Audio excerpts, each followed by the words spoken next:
So this month, as you know, our theme for Sunday Talks is the Way of Peace. And I've been using materials from the Alliance for Global New Thought in their annual celebration of the Season for Nonviolence. So I've chosen for today's talk the topic, Universal Peace. It sounds like a big chunk to bite off, doesn't it? And yet, we've already addressed transforming our awareness 2 Sundays ago, and where peace begins last Sunday. During this 64 days of nonviolence, we've enlisted your help and the help of 2 communities, both Waikoloa and Waimea, in creating a peace board at the Waimea Public Library. Next week, I'll be sharing with you what peace looks like in our communities. The affirmations that we've received from you, from people in Waikoloa and people in Waimea, as well as throughout the world, about what peace means to each of you and them as individuals. And we have quotes from around the world, from Gandhi, from the Dalai Lama, from Nelson Mandela, from the archives of Martin Luther King, and on it goes. People who had or have dedicated their lives to the expression and the expansion of the concept of peace. So the next logical thing to address, it seems to me, is the way of peace, universally. And much of what I will share with you this morning are excerpts from a talk entitled The Steady Mind by Reverend Bain Palmer, who is a Unity minister, from a talk that he did in 1999, which was early in the days of the Season for Nonviolence. Reverend Palmer was kind enough to post these ideas on the AGNT website for all to see and to use. He says in his talk, as I read about Mahatma Gandhi and studied some of his material, it became apparent to me that Gandhi's power to move people and governments was not from an elaborate plan to gain control of anything or anybody, or to destroy anything or anybody. Instead, Reverend Palmer said, I began to believe that that was not what he was looking at all. Not sure that he ever sat down and said, okay, I will go free the people. I doubt that it even started out that way. What I think was that he followed the truth of his heart, and he had undivided singleness of mind. He had a steady mind. And he believed that that is the key to life. The key to life, a steady mind. Because our lives are a reflection of the steadiness of our mind and where it is at any given moment. What we think about comes about. That's that universal law. That law is exact, it's unchanging, and it's dependable.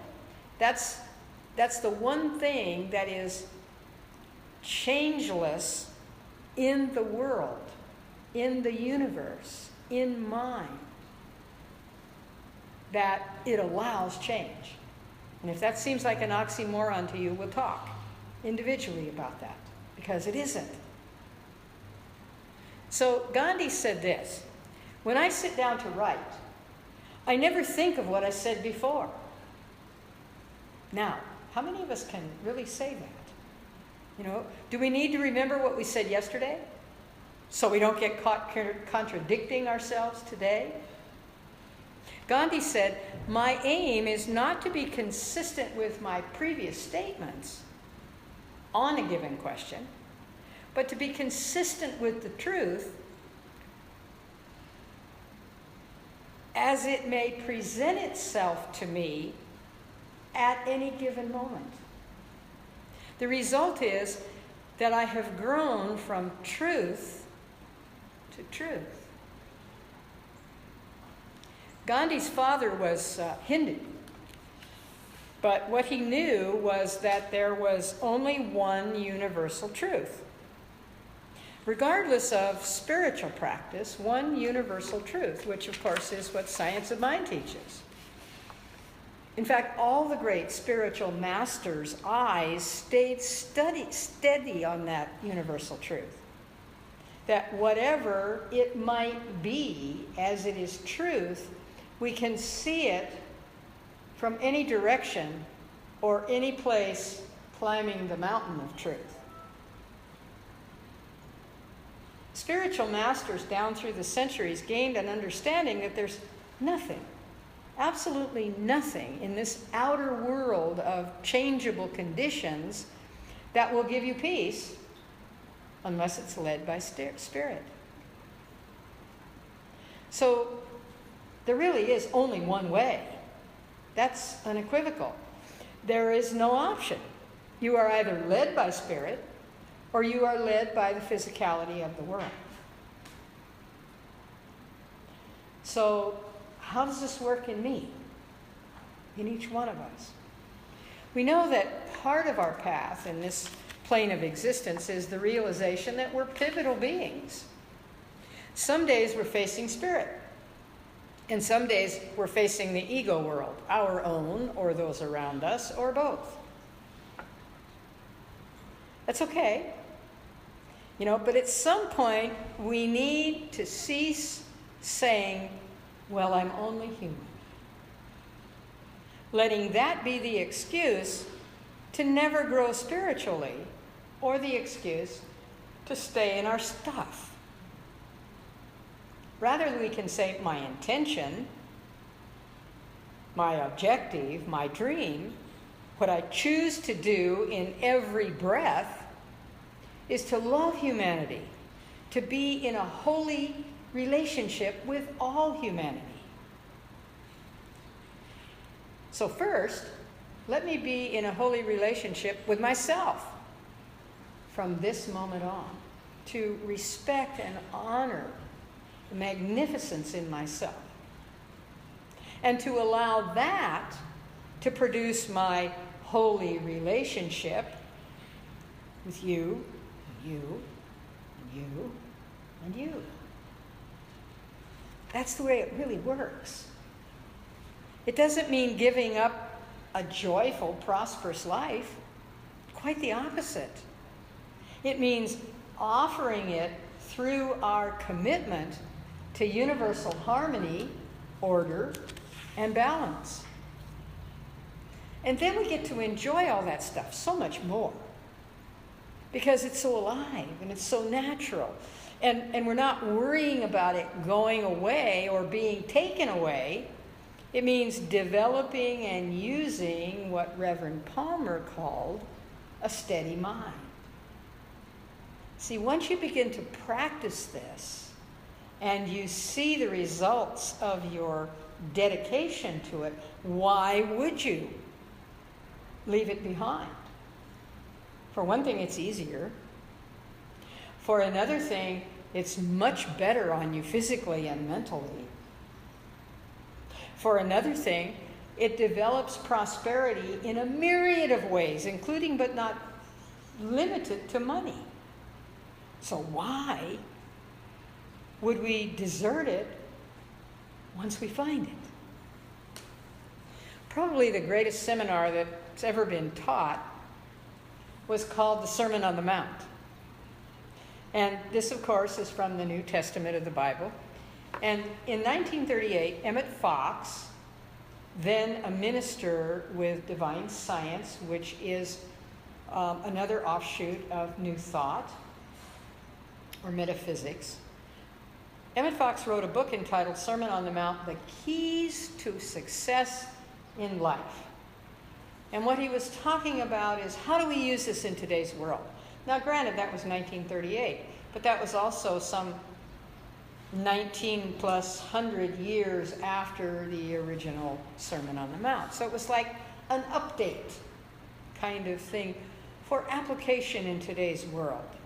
And here are some excerpts from Reverend Fox's Keys to Success. First of all, we cannot serve two masters. We can't serve the mind of God and serve our ego mind and then say, God, make it better. Well, we can say that, but we won't get a lot done with it. It's about what I serve in my mind on a consistent basis. If I default to God making it better because my ego isn't cutting it, who have I cut out of the circle? Myself and my responsibility as an active player. Here's another excerpt from Emmett Fox's Keys to Success. Look around you at nature. Look at the plants and the animals. Observe their joy, their celebration of life. They don't toil. They don't worry. And they don't do all that kind of stuff that we do. So, if God cares about those things, meaning plants and animals and all other forms of life, why would you think that God doesn't care about you? At least that much, if not more. And that's an important thing for us to recognize. For some of us who were raised in other religious teachings, and we came away from that believing that we weren't enough, or that we were in danger of being punished eternally because we weren't enough. This is so important to recognize, that when we accept that there is a creative energy in the universe behind all things, to also recognize that it creates out of that universal love of creating. And it doesn't do any recalls. It doesn't mess up and forget to finish us off correctly or completely. We are each perfect, whole, and complete in our own expression of God, and there's 7 billion different ones of those. And sometimes our ego simply needs to accept that. There are 7 billion of us, and we are all in the grace of that creative energy by the very act of creation. Now, what we do with that is up to us. And as we do it, we take responsibility for what we do. When that doesn't work out well, we do it again in a more positive and life-affirming way. So all of these are really important things to think about. Not, why wasn't I any better 25 years ago? But how much better can I be today? And how much better can I be tomorrow? How much more loving can I be? How much more loving can I be tomorrow? One step at a time. That's called growth, isn't it? That's the passing through this experience. So here's another thought from Fox on Keys to Success. Sometimes it's not all that easy to avoid being anxious, is it? Sometimes it's not so easy to stay so focused that I know the truth of my being all the time in quiet confidence. One of the things that we go down the path on is that we start painting things the way they are or the way they have been, and we assume that that's done in oil and it's for eternity. It can't be changed. See, we have all this data that we want to place up against this law about not being and not calm and trusting, about not being anxious. We have all this scientific or gathered information by those who have called their data scientific.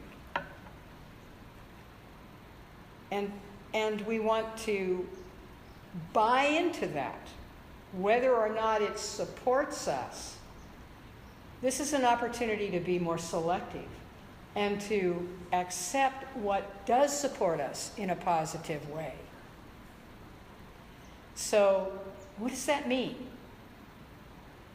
What that means is we see all this and we say, but, anybody remember the acronym that BUT is?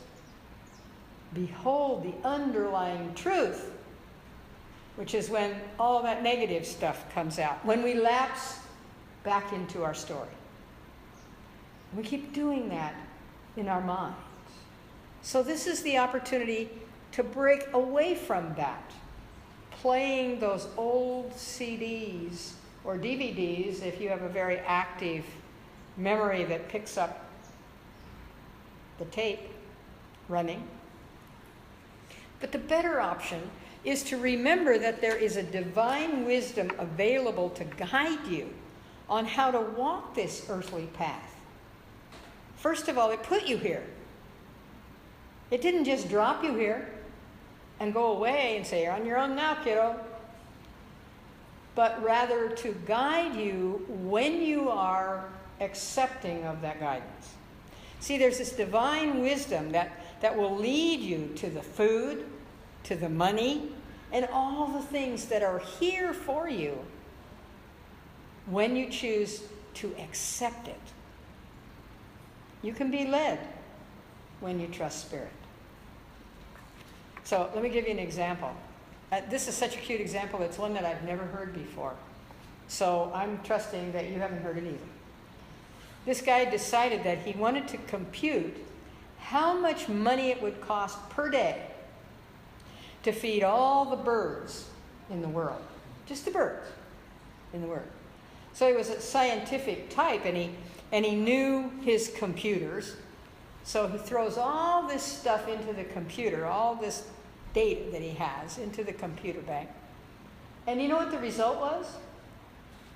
What he found out is that there is not enough wealth in all the nations of the world to feed all the birds in the world for one day. One day. Thank God the birds didn't know that. You know, just look at that and stop to think about that. There's not enough wealth to feed all the birds. But do the birds get fed? Of course they do. Because they trust in their way of being to find the food. It's kind of like you hear stories about animals like the bumblebee. The bumblebee scientifically cannot fly, but nobody told the bumblebee. So the bumblebee flies. There's so much we can learn from these simple examples in nature. So Reverend Palmer also talks about the storehouse of the mind. And one of the things he said about that is that there's not a storehouse out there somewhere that's going to add anything to you unless it's a storehouse of the mind. Because it all begins where? With a thought. Thoughts become things. It's done unto us as we believe. And that's through thought. That's the storehouse. There's not a warehouse out there where God has a forklift that he backs up and picks up a pallet of stuff and gives it to you. It doesn't work that way. What God gives us is when we follow universal mind, if we follow universal mind, then we draw forth what we choose to. And that's why there's so much variety in the universe, in different cultures and what is important to them. There's lots of variety from one culture to another, isn't there? And though we learn about other cultures and we embrace other cultures, we still have within us a base from our own heritage. So there are opportunities to draw upon what you choose rather than to be limited by some warehouse that only has certain things in it, and that's all you can have regardless of what you're after. Well, the thing is, we have to be players in this. We have to show up and be active in this. We have to get out there with it and do our spiritual practices and understand what is beneath and behind those that generates this law of circulation. We have to keep our mind on it over and over and over and over. The same with the concept of peace. Personal peace, clear on through universal peace. The Bhagavad Gita says steadfastness means that one should be very determined to make progress in spiritual life. The Bhagavad Gita, how many centuries ago that was written? And we're still teaching that. Make progress in our spiritual life, be determined to do so, rather than to be stagnant in it. And that requires determination. That requires self-control, to become accustomed to rejecting anything that's detrimental to our path of spiritual progress. One of those is violence. And folks, there's no other way to do this other than to say no to violence, to say no to gossip, to say no to anger and resentment. Say no to anything that brings negative results in your life because there's no longer any place for them. And then to say yes to that which brings you joy, health, calm, abundance. Yes, peace. You see, it's the ability of my spirit, your spirit, to be so aligned with universal spirit that it's no to anything that is less than what's for my highest and best good. That's why we need to think about the spiritual power we have within us. Not to deny it and not to fear it, but to develop the use of it. It's way beyond what we can imagine, and when the spiritual power quickens, it takes us beyond the physical struggle. You don't have to fix problems. You simply have to align with who and what you are. And by the very nature of the power and the essence of divine spirit, it molds your life. That's what happens. The Bhagavad Gita said, He, meaning God, is the source of light and all luminous objects. He is beyond the darkness of matter and is unmanifested. Do you have any idea what a powerful line that is? Centuries ago, beyond the darkness of matter and is unmanifested. Exactly what Holmes talks about. That it's all here in the universe. You can't think of anything that you want or need or desire or wish for or dream about that doesn't already exist in the mind of God. It may exist unmanifested. That means it hasn't taken physical form yet. And so when you do your spiritual work and you can identify that through your intentions, that's when it becomes manifest. It becomes physical. It has density, and you can touch it and eat it and smell it and see it. That's how it works. The Hindus knew that centuries ago. They went on to say things come from the unseen. This is what we intend in our spiritual life. Talking in the now. This is what we intend in our spiritual life. We get that. It's not what we see. It's the energy that we walk in. It's the energy that is forming around us. What we see has already formed, but there is more yet to be developed. This was all done. What we see in the expression on planet Earth, in plants and animals, is already done. We're still working on it. But we're working at individually and as the human race. But we are reaching for higher and deeper levels, so there is more to be done. But this energy that is forming around us is forming from within us. We are empowering it. And you can feel that. In fact, you can feel it right now. If you just close your eyes for a moment, feel that energy. Feel that power right now.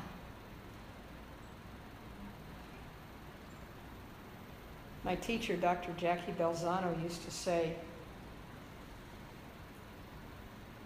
put your fingers together and just leave them there for a few moments.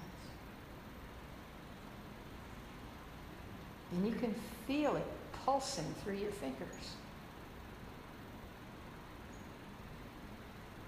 In fact, sometimes if you leave them there long enough, you'll feel the heat generated simply by them touching. You know, some of this stuff is really incredible. And it's timeless in that it has been known for so long. How come I didn't know this sooner? Because now is the time for me to know it. So things come from the unseen. This is what we intend in our spiritual life. Divine Spirit resides in every one of our hearts, and that's the key. The power is situated in our hearts. It's here. It's in us. It came with the package. All we need to do is focus on that and bring it forth. Simply focus on the power of God, and you can do the things in the outer world of changeable conditions that you need to do. You don't have to worry about who you might see or who you might need to see. You don't need to worry about all of that, any of that. It comes forth for you. You generate it. All you need to do is stay focused on Spirit. Watch the changes come about in your life. Could be rapid. Maybe it's not. It's okay. It will. It will. It cannot not change. Sounds like a Holmesism, doesn't it? But when it doesn't work, it really appears to work by not working. Same thing. It cannot not change. When you're ready, it changes. When you're ready, it works in the manner in which you believe it works, or in the manner in which you now believe it works. So this gives us confidence and trust, no matter what's going on in our lives right now, or in the outside world. You can tell, this gets me so charged up every time I think about it, that I just have to share it. And some of you are in the fallout when I start sharing it, because I can't keep it to myself. What you do with it is up to you. What I do with it is to share it. To know that there is that kind of possibility for me and for you. Not just for me and not just for you, but for all of us. We can go to new levels in new ways. So, are you willing to have a steady mind? Do you want one? I'm going to affirm this, and then we'll take a moment and be with it, because we've already said this affirmation. Now we're going to say it from another purview or another level of consciousness. So here's what I said before. I am united with divine mind. My thoughts, my words, and my actions align with truth. My mind is steady and clear. Okay, let me repeat that for you and say it after me as I do. I am united with divine mind. I am united with divine mind. My thoughts, words, and actions, my thoughts, words, and actions align with truth. Align with truth. My mind is steady and clear. My mind is steady and clear. I really believe that the harmony, the order, and the balance of the universe is contained within that affirmation. I believe that the key to universal peace is contained within that affirmation. And so it is. And so it is. Thank you.